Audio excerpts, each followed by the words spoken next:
السلام عليكم أعزائي التلاميذ والتلميذات. سنواصل اليوم الجزء الثاني من الحسابيات أريتميتيك جوج اثنان. كنا بدينا في الحصة الأولى الأريتميتيك تذكرون بأن في الحل المقترح هو باقي مكتوب أمامكم هنا هي مناسبة باش نقول أعزائي التلاميذ أنه في الرياضيات يجب أن نركز على شيء مهم، وهو الفهم وتحليل المعطيات مزيان وما نخليوش الاشياء اعتباطيه هكذا. في الحصه الماضيه تذكرون ربما انه قد مررنا بسرعه من هذه المتفاوته هذه، تذكرون راه الفيديو باش تقدروا ترجعوا له، هذه مررنا عنها بسرعه. قد يعتقد البعض بان هذا العدد هذا، وهذه فرصه باش ننطلقوا في الجزء الثاني، سؤال: هل هذا العدد يكون دائما أوليا؟ Est-ce que ce nombre-là est-il premier? Est-ce qu'il est toujours premier? لأن في الديمونستراسيون ديال أوكليد بما أنه كانت فقط الأعداد الأولية هي في وحدة بان، كان من الطبيعي أن هذا العدد هذا premier. Mais ne pas croire dans l'ensemble P, nous avons démontré qu'il est infini, que la suite des nombres ordonnés à K, ça va générer un nombre premier. C'est faux. Alors il suffit de prendre, alors là, le symbole, faire attention. Les nombres là, je vais noter 1 plus produit de les PI, I allant de 1 jusqu'à N, ne sont pas tous premiers. Ne sont pas tous premiers. Contre-exemple, alors je vous suggère de calculer le nombre suivant. يعني ناخذ 1 زائد العدد الأولي الأول جوج، نضرب في 3، نضرب في 5، نضرب في 7، نضرب في 11، نضرب في 13. Vous allez trouver, tout calcul fait, que ce nombre-là est composé. Composé, c'est-à-dire non premier. Donc, vous allez me demander maintenant comment nous avons passé à cette inégalité-là, qui est très importante, qui n'est pas très très difficile à démontrer. Voilà donc le premier point par lequel j'ai voulu commencer cette deuxième séance. Donc, pour démontrer ça, je vous donne une proposition. Donc, vous allez considérer, alors là, preuve, si vous voulez, preuve détaillée de ça. Alors, considérez un diviseur premier,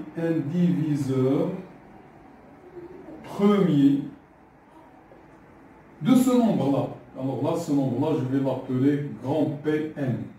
Un diviseur premier de grand Pn.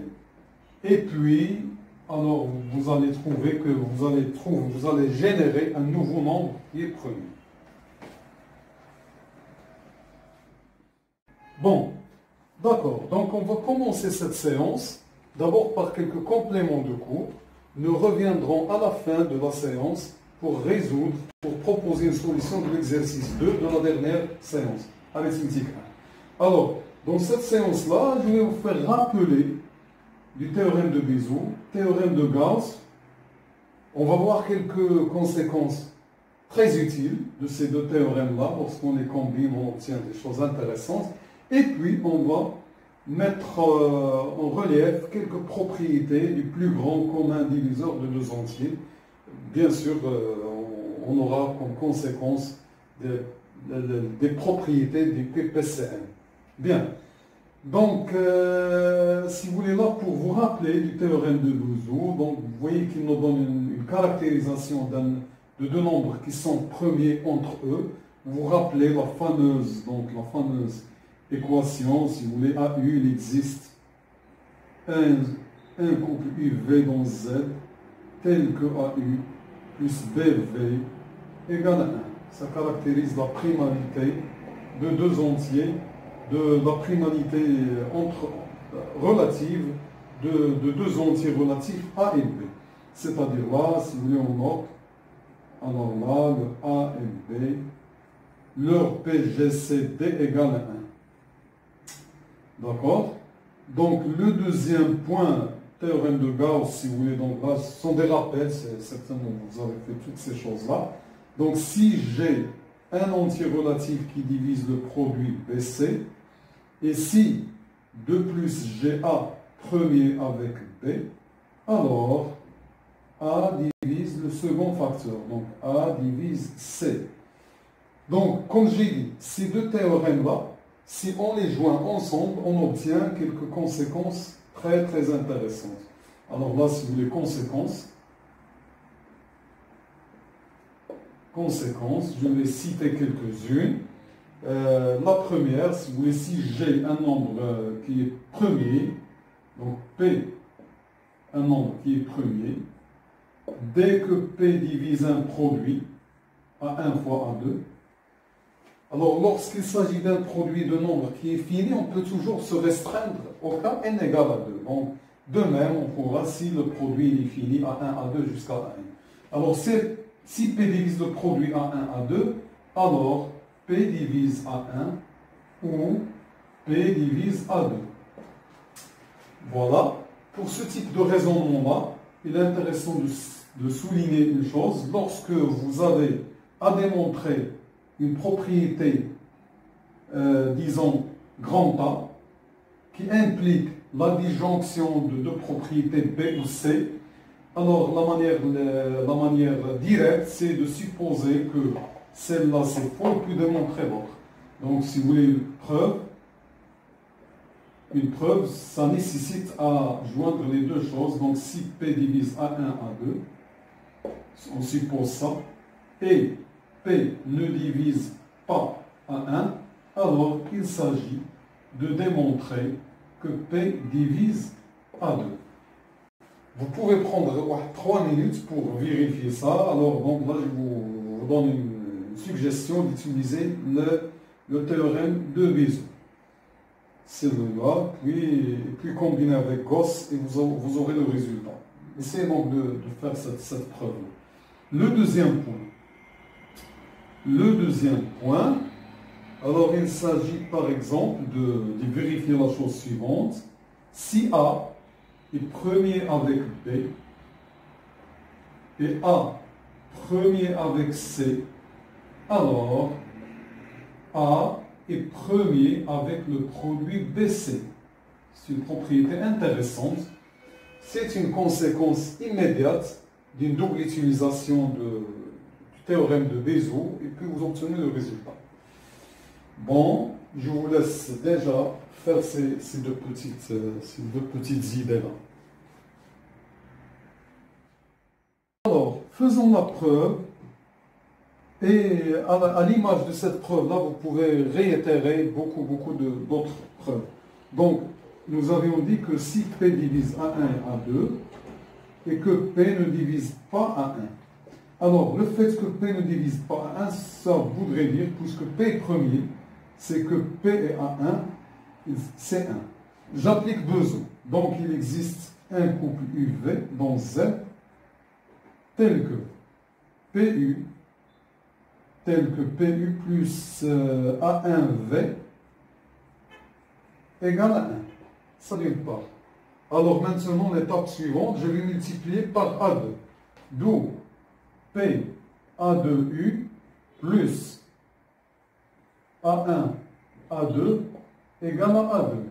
Maintenant, je m'arrête un moment pour dire que P divise ce nombre-là et P divise le produit A1 et A2. Donc, il va diviser la somme. Ça implique tout simplement que P divise A2. Fin de la preuve. Alors, la dernière propriété par laquelle je voudrais terminer ce résumé de cours, c'est la chose suivante. Vous vous rappelez que lors de la division euclidienne, nous avons dit que B égale à AQ plus R. Alors, avec R, il est supérieur à 0, strictement inférieur à valeur absolue de A. Alors là, la propriété, c'est que le fait que le PGCD de A et B, ça serait tout simplement, c'est le PGCD, je voudrais l'écrire dans notre ordre, c'est mieux, vous allez vous en apercevoir, c'est le PGCD de AR. C'est une propriété très très importante, je vous laisse le soin de démontrer. Alors, Maintenant, comme d'habitude, on passe à la partie des applications que je considère des applications de base. Chaque élève doit faire preuve de ces choses-là, ces questions-là. Alors, première question. Il s'agit de trouver les nombres premiers P et Q, vérifiant P carré moins 2Q carré égale 1. Deuxième exercice. Vérifier que si A et B premiers entre eux, et si A fois B le produit égale CK, une puissance de C avec K dans une étoile, alors on a A égale à A, C, le tout à la puissance K. Et puis l'exercice, là c'est numéroté 2, je considère l'ensemble des nombres qui sont de la forme 4K plus 3 et qui sont premiers, sachant que K décrit Z. Bien sûr, là vous pouvez reconnaître que 3 appartient. Si je prends K égale à 0, si je prends K égale à 2, j'obtiens 11. Il est aussi premier. Mais si je prends par exemple K égale à 3, je vais obtenir 4 fois 3, 12, plus 3 égale à 15. Je dois l'éliminer. Donc, c'est-à-dire là que ce nombre-là est peut-être premier comme il ne peut pas l'être. Mais démontrer que cet ensemble-là, il est infini. Là, pour s'inspirer de l'apprentissage que nous avions fait sur la lumière du raisonnement d'Euclide.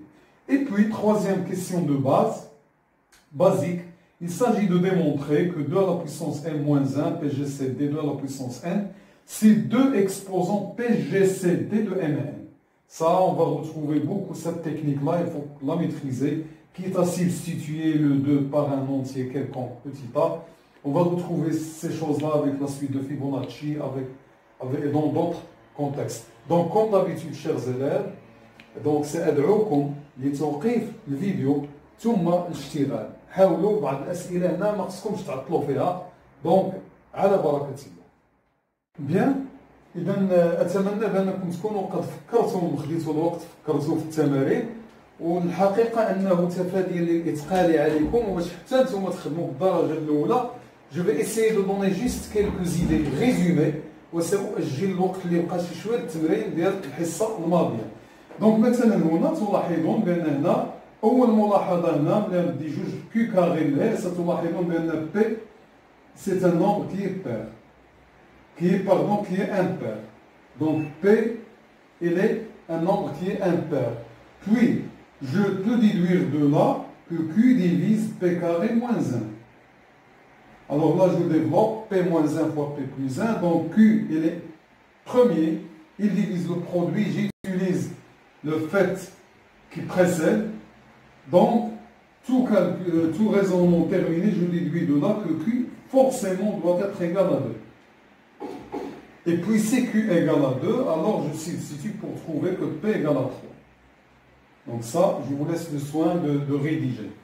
Pour cette question-là, vérifier qu'on a ça, alors bien sûr, je suppose que tous les élèves ont démontré que AK fois BK, ça égale à A, B, le tout à la puissance K.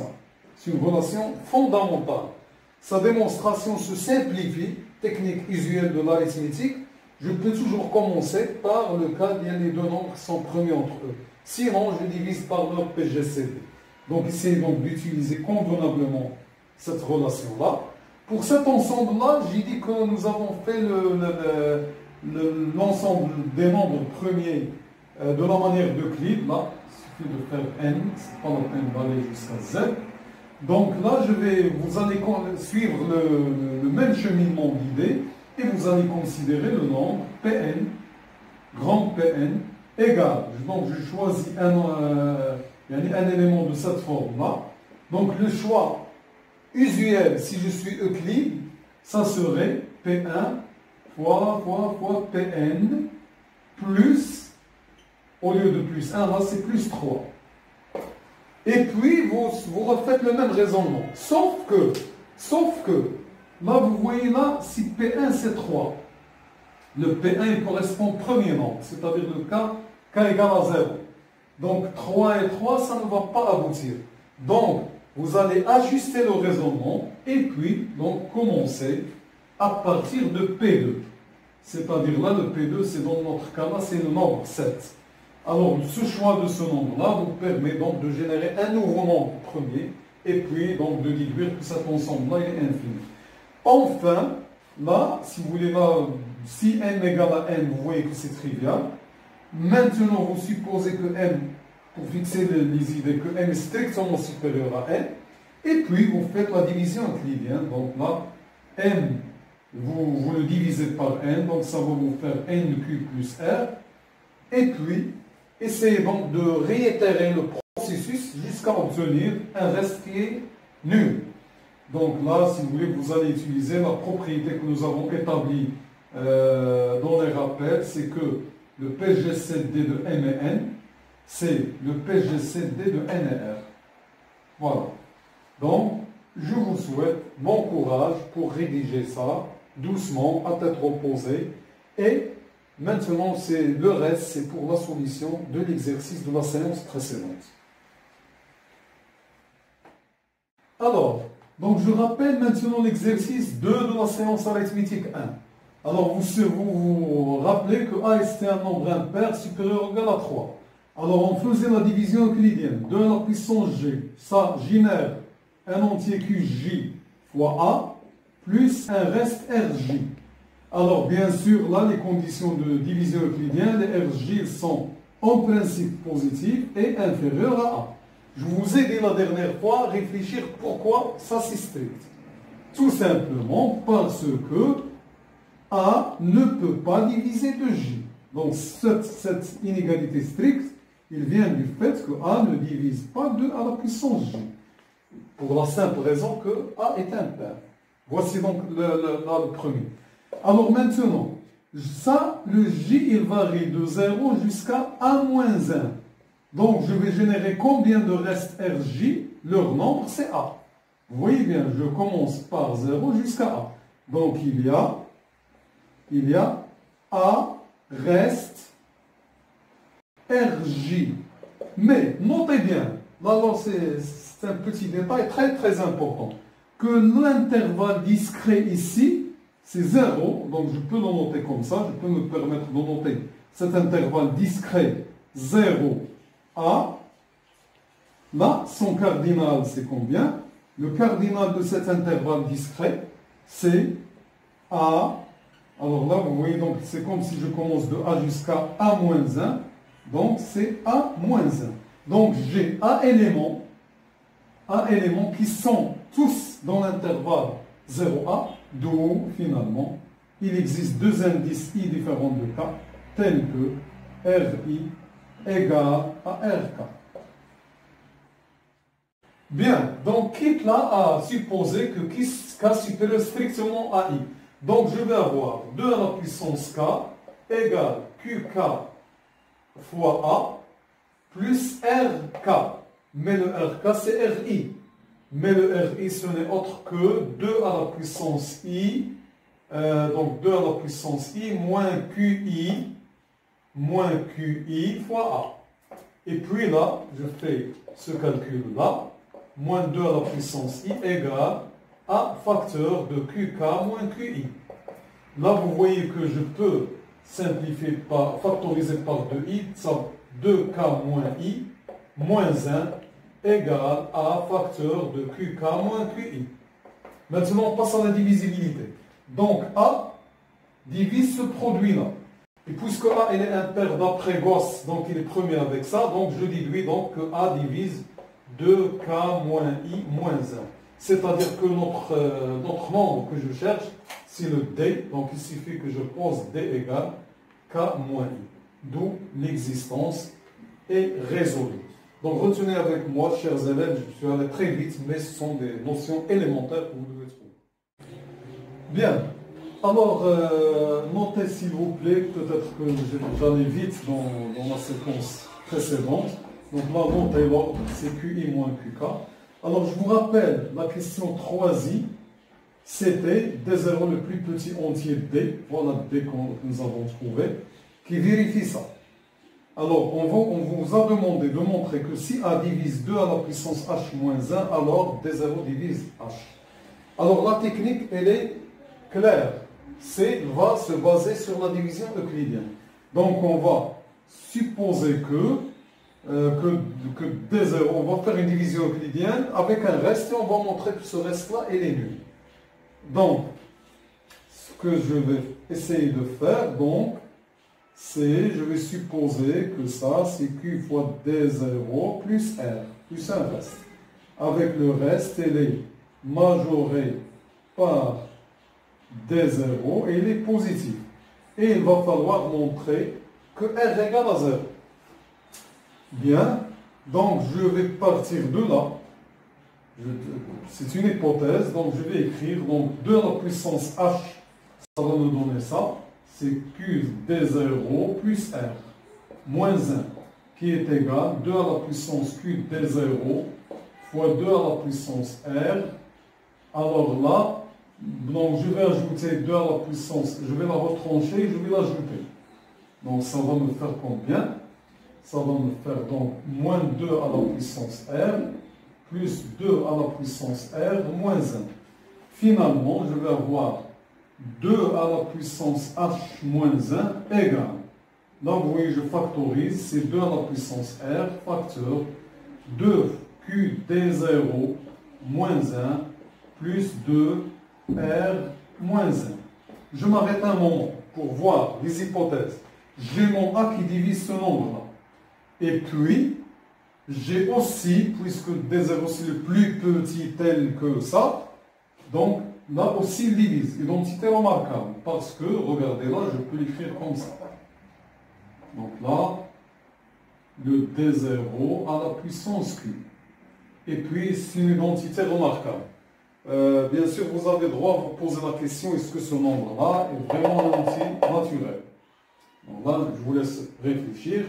Et puis, donc, je déduis donc que A divise 2 à la puissance R moins 1. Et vu la minimalité de D0, et là, puisque le R est inférieur à D0, ce n'est pas possible. Il sera possible dans un seul cas, si R égale à 0. De cette manière-là, on termine la question. Alors maintenant, dernière question. Ça, si je vous ajoute cette question-là, à faire chez vous, ça, donc, montrer qu'il existe, toujours sous l'hypothèse que A est un nombre impair, montrer qu'il existe un nombre, un entier D1, vérifions la chose suivante. Vérifions donc la chose suivante. Vérifions 2 à la puissance D1. Alors là, moins 3, PGCD 2 à la puissance D1 moins 3, PGCD de A égale à 1. Donc je vous laisse le soin, chers élèves, de refaire ça. Bien sûr, là, le D1, donc essayez donc de vous débrouiller. Donc c'est un D1 qui vérifie la propriété de la question.